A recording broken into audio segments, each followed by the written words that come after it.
नंदिनी आणि विशालचे लग्न मोठ्या थाटामाटात पार पडले. नंदिनी वधू बनून विशालच्या घरी आली. वधूच्या लाल पोशाखात ती खूप सुंदर दिसत होती. सासरचे संपूर्ण घर पाहुण्यांनी भरले होते. सर्व नंदिनीच्या सौंदर्याची स्तुती करत होते आणि गमतीने विशालला म्हणत होते की विशाल, तुझी बायको खूप सुंदर आहे. खोलीत बसलेली नंदिनी स्वतःची स्तुती ऐकून मनातल्या मनात हसत होती आणि आनंदी होत होती. काही वेळात रात्र होणार होती. जशी जशी रात्र जवळ येत होती तशी तशी नंदिनीच्या हृदयाची धडधड वाढत होती.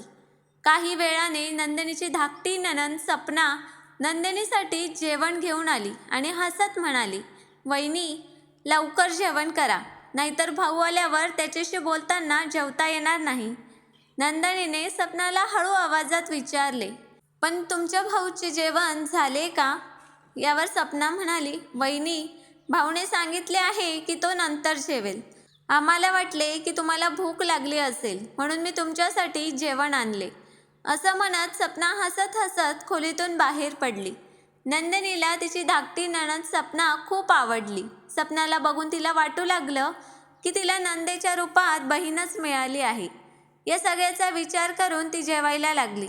मग काही वेळाने दारावर टकटक झाली. नंदिनीने पाहिलं तर तिचा नवरा विशाल आला होता.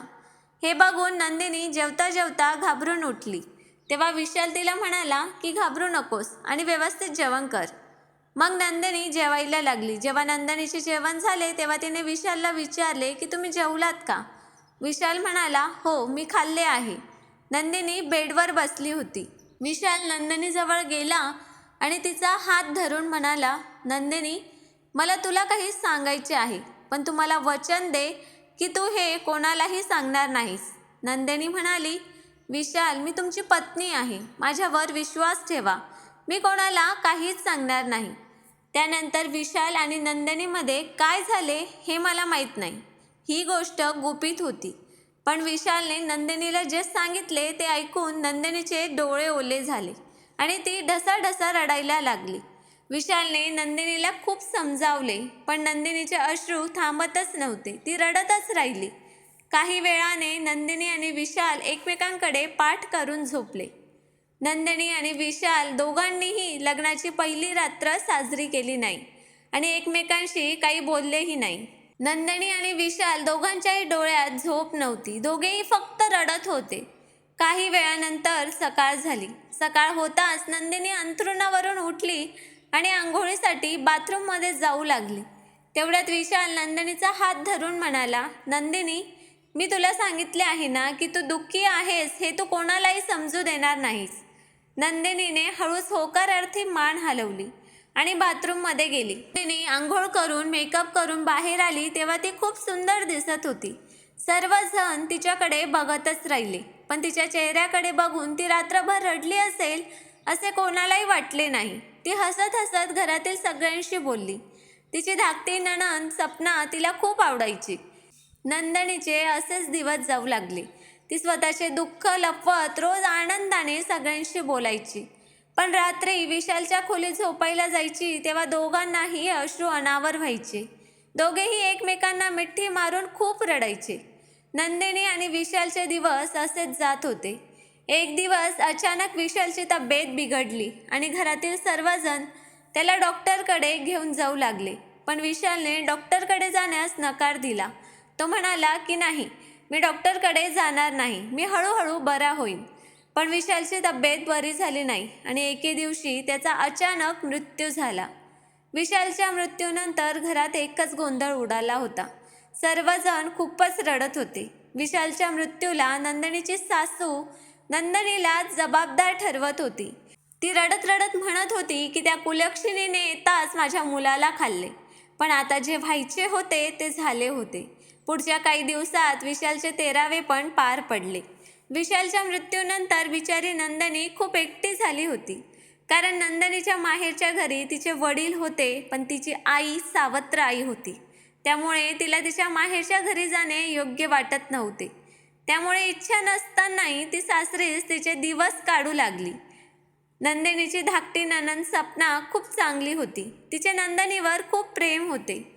विशालच्या मृत्यूनंतर जवळपास वर्षभरानंतर नंदिनीची धाकटी नणंद सपनाचे लग्न ठरले होते. साखरपुड्यानंतर सपना नंदिनीसोबत तिच्या मंगेतर समीरला भेटायला जायची.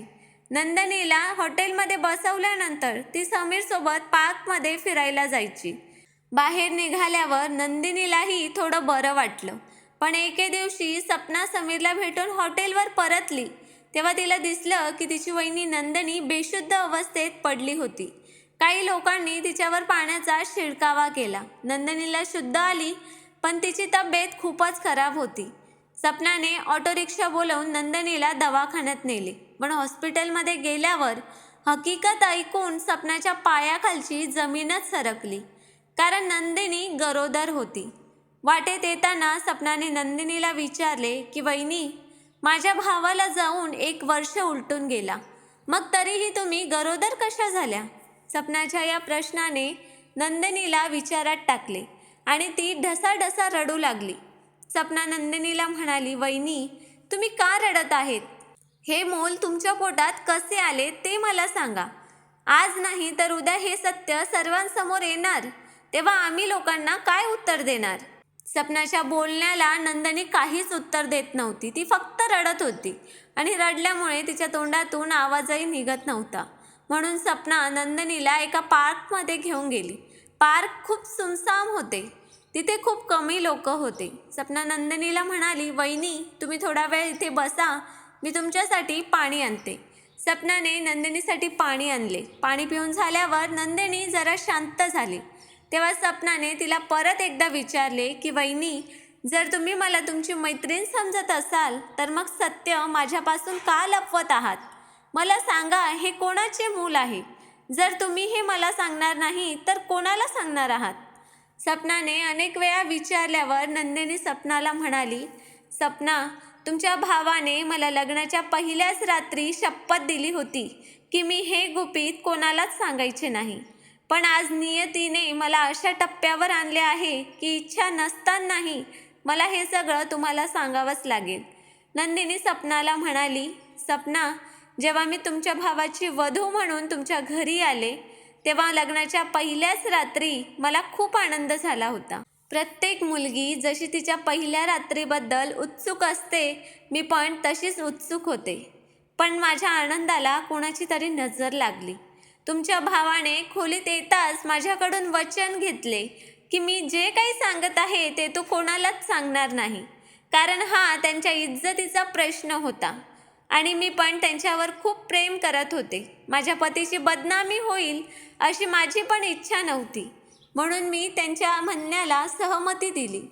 गोष्ट अशी होती की तुमचा भाऊ एड्सच्या आजाराने ग्रस्त होता आणि हे त्याला देखील माहीत नव्हते. कदाचित लग्नाच्या काही दिवस आधीच त्याची तब्येत बिघडली आणि तो डॉक्टरांकडे गेला तेव्हा डॉक्टरांनी त्याच्या अनेक चाचण्या केल्या आणि त्यात HIV टेस्टही झाली. त्याला वाटलं की कदाचित डॉक्टरांनी HIV टेस्ट अशीच केली असेल, पण दुर्दैवाने लग्नानंतर म्हणजेच लग्नाच्या दिवशीच HIVचा रिपोर्ट पॉझिटिव्ह आला. म्हणूनच तुमच्या भावाने मला पहिल्या रात्री हातही लावला नाही.